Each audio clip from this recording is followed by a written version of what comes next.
امام موسا کاظم اور بشارت امام مہدی۔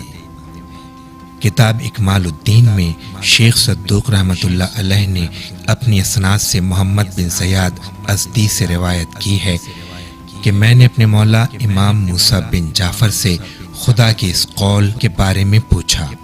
آپ نے فرمایا، نعمت ظاہری امام ظاہر ہے اور نعمت باطنی امام غائب ہے۔ میں نے پوچھا، ائمہ میں بھی کوئی ہوگا کہ جو غائب ہوگا؟ امام علیہ السلام نے فرمایا، ہاں، وہ خود ہماری آنکھوں سے غائب ہوں گے، لیکن مومنوں کے دلوں میں ان کی یاد ختم نہ ہوگی۔ وہ ہم میں سے 12ویں ہیں، خدا ان کے لیے ہر مشکل آسان کر دے گا، ہر سختی کو ان کے لیے ہیج کر دے گا، ان کے لیے زمین کے خزانے ظاہر کر دے گا، ہر دور کو ان کے قریب کر دے گا، ان کے ذریعے ہر جابر و سرکش کو ہلاک کر دے گا اور ان کے ہاتھوں شیطان مردود کو ہلاک کر دے گا۔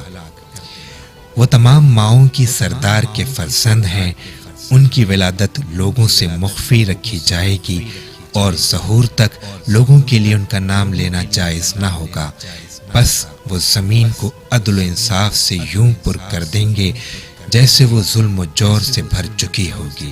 کتاب اکمال الدین ہی میں شیخ صدوق رحمۃ اللہ علیہ نے اپنی اسناد سے یونس بن عبد الرحمن سے نقل کیا ہے، وہ فرماتے ہیں کہ میں حضرت موسیٰ بن جعفر کے پاس گیا تو میں نے عرض کیا، اے فرزند رسول، آپ القائم بالحق ہیں؟ آپ نے فرمایا، میں حق کو قائم کرنے والا ہوں، لیکن قائم وہ ہیں جو زمین کو خدا کے دشمنوں سے پاک کر دیں گے اور زمین کو عدل سے یوں بھر دیں گے جیسے وہ ظلم سے بھر چکی ہوگی۔ وہ میرے 5ویں فرزند ہیں، ان کے لیے خوف کی وجہ سے زمانہ غیبت ہوگا۔ اس زمانے میں کچھ لوگ مرتد ہو جائیں گے اور دوسرے ثابت قدم رہیں گے۔